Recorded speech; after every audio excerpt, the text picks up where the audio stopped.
Hi, I'm James Shillinglaw. I'm here with Matilde and Francesco Salvo of Sina Hotels. We're actually in the Sina Hotel in Rome. We're going to find out all about this marvelous Italian hotel chain and more on Insider Travel Report.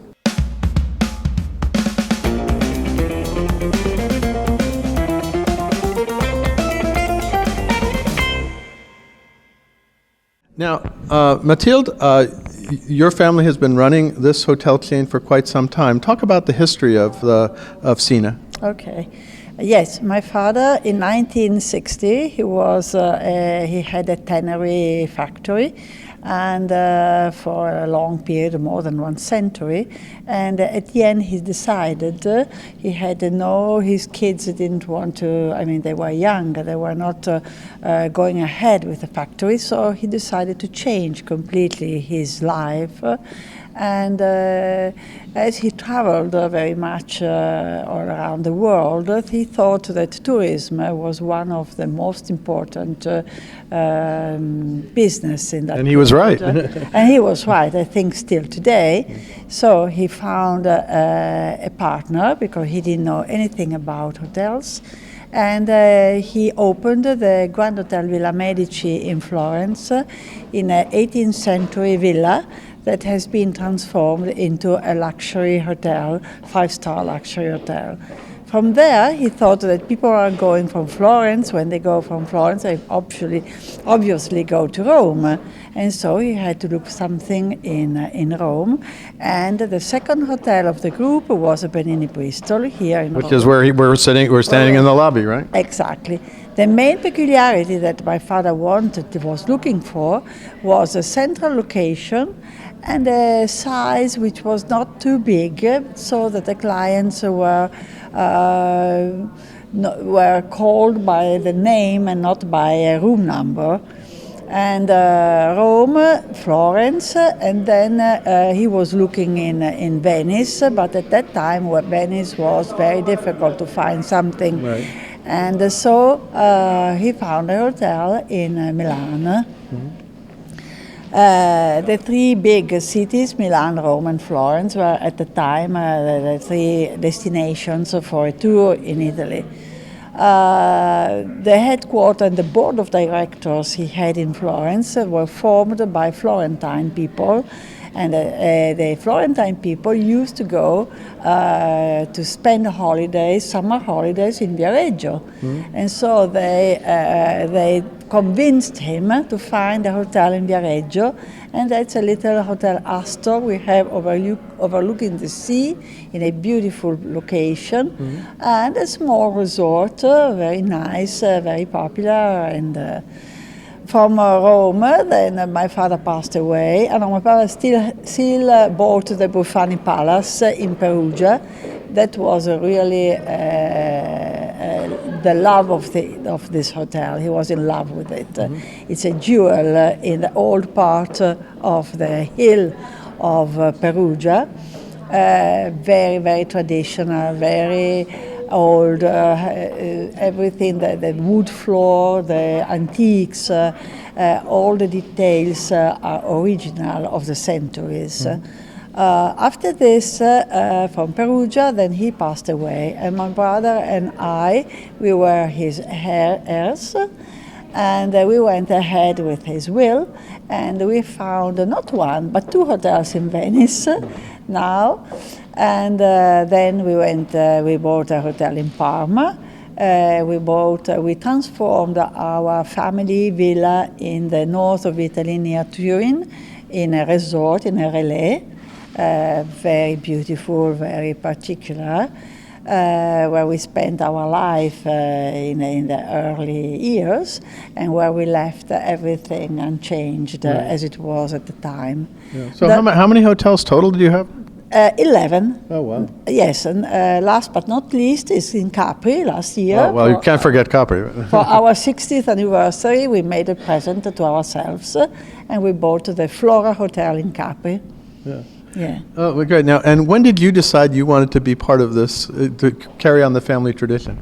Well, I think it was a decision which I matured just a year and a half ago, but it wasn't it was growing inside me since I was a young child. I've been growing up in the luxury hospitality industry, hearing the stories of my mother, at the dinner table, and so it was something which I had a vocation for. But then I wanted to have my own experience. I went to London for 11 years, working for big FMCG companies. But then really decided that my marketing, all the skills which I had learned in these big companies, I wanted to transfer them back into the family business. So a year and a half ago, moved back from London, happily in Rome, where I'm supporting as much as I can. No, and it's great to have that kind of family support and kind of a history behind it, right?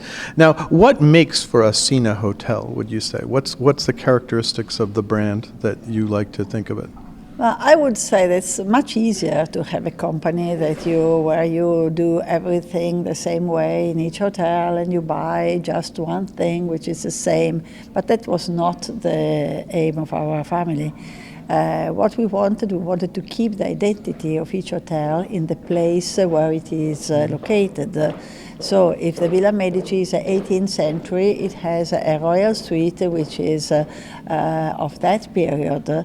If this hotel is more has been destroyed because it's very, very old, it doesn't seem from the outside, but it's very old, has more than 140 years, but has been destroyed and then rebuilt. So it keeps many things, many of the period, and each hotel has its own identity. And when we had to build in Venice, the Centurion Palace, for example, that was completely empty inside. So the choices were three: either to make it in original Venetian style, and that was terribly expensive because you have to buy the original pieces.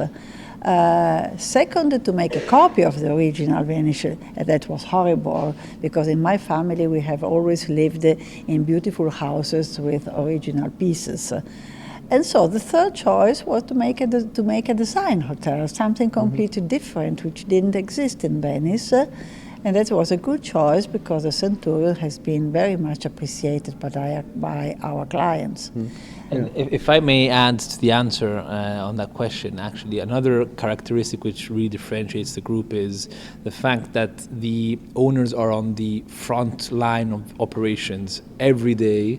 And I think that really distinguishes us versus some other very big chains, which of course have a much more, structured management line.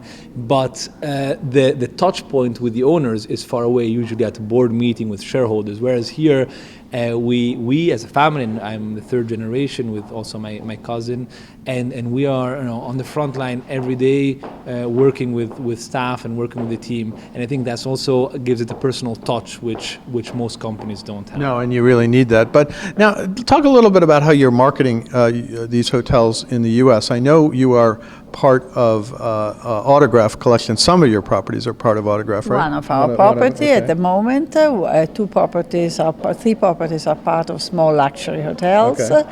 And but for the marketing, that nowadays I think it's most important that having a representative is we are part with Waterstone. Yeah. Waterstone is really what we were looking for. That means a new approach to the customer, a more direct approach, which is not a representative, but we do a lot of nice initiatives together. Yes, sales calls, of course, but then cooking courses, and then meeting some people from the press, having some familiarization trips with important top producers of our hotels.